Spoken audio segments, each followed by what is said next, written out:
Assalamualaikum warahmatullahi wabarakatuh. Hello everyone, I'm Nurul Hidayah from Group 9. In this video, I and my group will be present about language policy and planning. Before we into the material, let me introduce my group to you all. The first is Angelina Azahra, Nurul Hidayah, it's me, Nabila Aryani Bakti, Suci Salsabila, and Sari Mutiara Sane.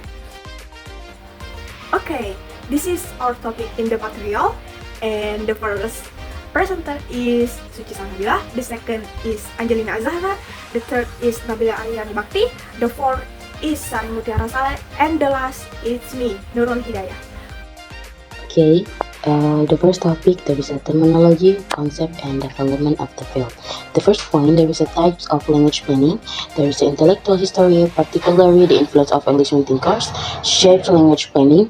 Romanticism and modernism emphasize emotions and individualism, while rationalism and empiricism provide philosophical underpinnings. Okay, language planning is a multi-phase process influenced by various intellectual movements, particularly those emerging from the Enlightenment and subsequent periods. This influence shaped how language are standardized, preserved, and innovated upon.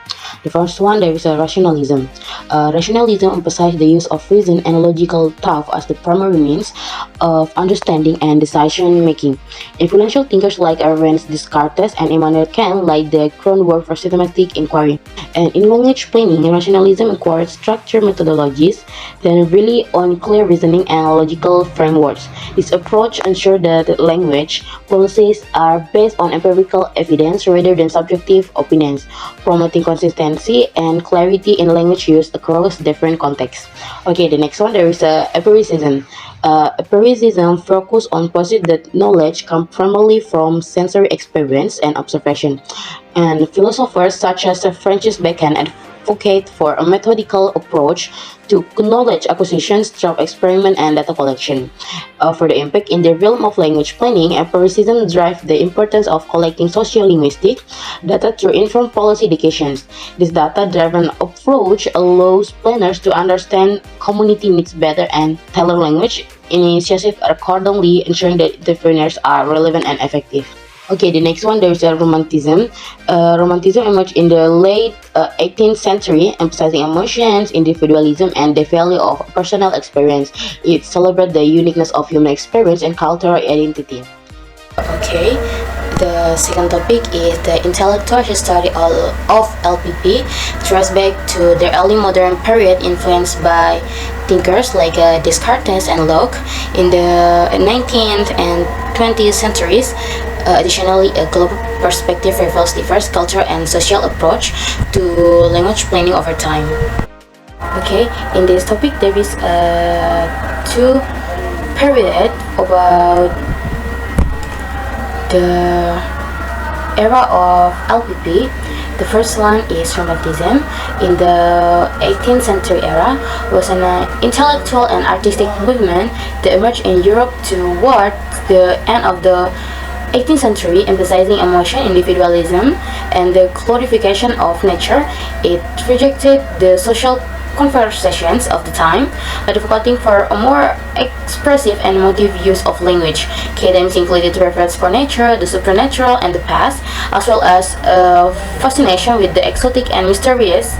Romanticism influenced various fields including literature, art, music, and historiography, had a significant impact on politics and also intellectual life. The next period is modernism in 19th and early 20th centuries era. On the other hand, emergence in the late 19th and 20th centuries era as a reaction against realism.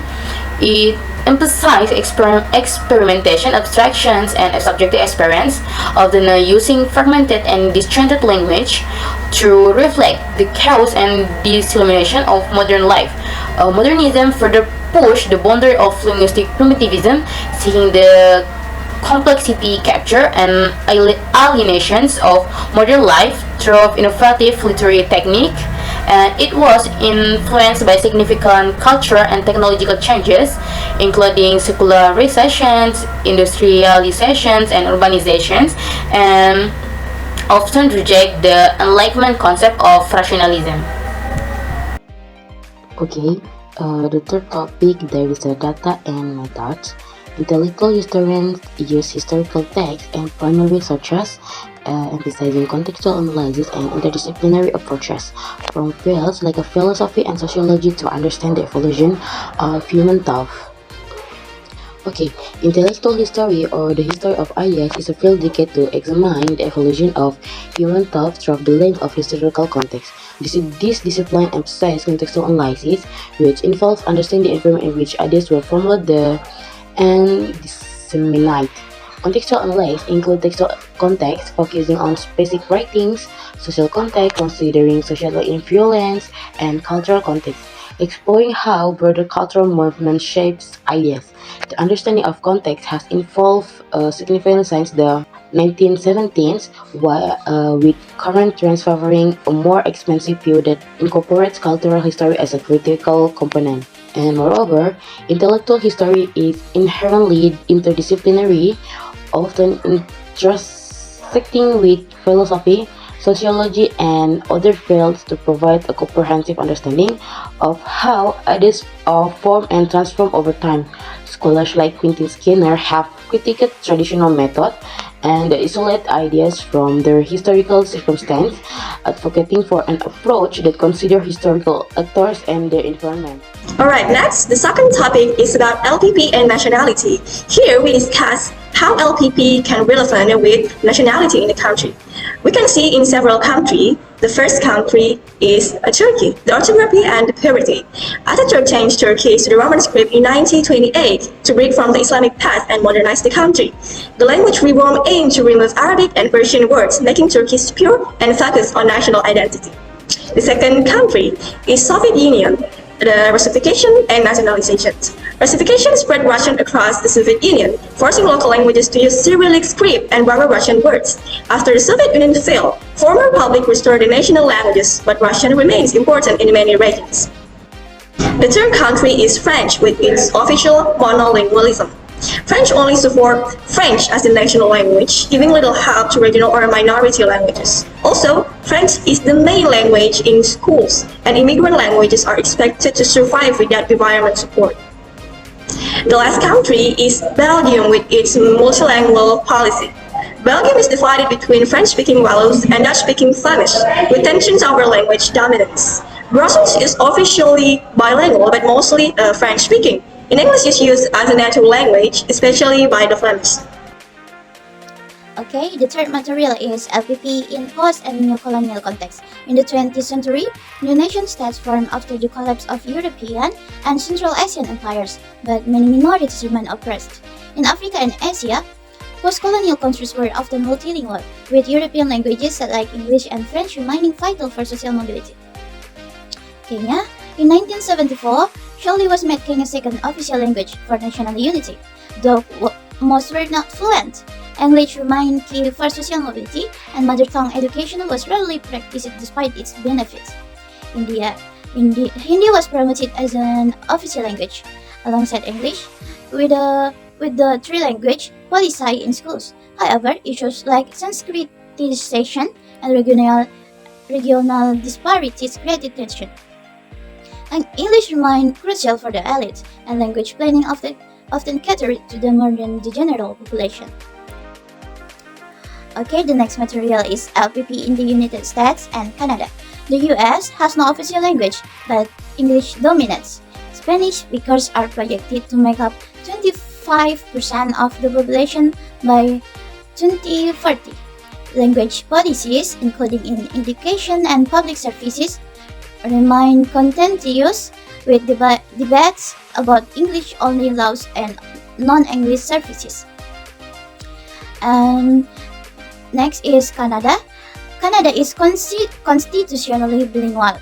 Though bilingualism is limited mainly to areas like Quebec and Montreal. French language right, reinforced by 1969 Official Languages Act, remain a sensitive issues, with Quebec focusing on preserving French while federal efforts promote broader bilingualism. And Canada also has a diverse linguistic landscape, including indigenous and immigrant languages. 5. Multilingual countries and LPP. First, Papua New Guinea. The number of individual languages listened for Papua New Guinea is 848. Of these, 836 are living and 12 are extinct.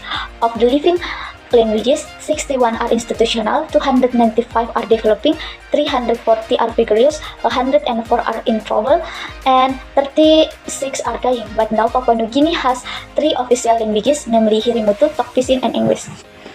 Hirimutu, another language of Papua New Guinea, is also Pidgin-based. Many people there take great pride in using Hirimutu, the descent of Polish Mutu, a native-based Pidgin language of the area, rather than Tokpisin to show local loyalties. Tokpisin is now used almost exclusively for the purpose of debate in the House Assembly, which frequently used in broadcasting and increasingly in the press and in education, particularly at the lower levels. Next is Singapore. The 2010 census shows its population to be approximately 74% Chinese, 13% Malay, 9% Indians, and just over 3% others, for example Eurasian, Arabs, and Arabs. The languages named in the result from the census data include English, Malay, Mandarin, and Tamil. There are also categories for other Chinese dialects spoken by choose categories as Chinese and other for Indian and Malay, showing that the public focus is clearly on these 4 languages which all have official status. Of the 4 official languages, Malay is also the national language because of the Singapore position in the Malay world, not because more people in Singapore speak or understand Malay better than any other language. 6. Endangered language and the spread of English. Endangered language, we live in the world of more than 7 billion people and perhaps 6,000 languages, although Curtin 2005 put the figure at the precisely. Many of these are endangered or even dying. Estimate of language loss go as high as 95% within the new century if nothing is done to stop the decline. Newman 2003 argues that science most linguistic investigation focus on theoretical issue. They do little preserve languages. He said that above all, such languages needed to be thoroughly documented, and this task is even more important than efforts spent in trying to preserve them. Okay, thank you for the presenter. And the last is conclusion. Language policy and planning, or LPP, is an important part of study that addresses more general social issues including identity, power, and cultural preservation. LPP encompasses the various efforts made by government and institutions to influence behavior, acquisition, and use of language in a society. Okay, maybe that's all from my group. Thank you for watching and your attention. See you next the video. Assalamualaikum warahmatullahi wabarakatuh.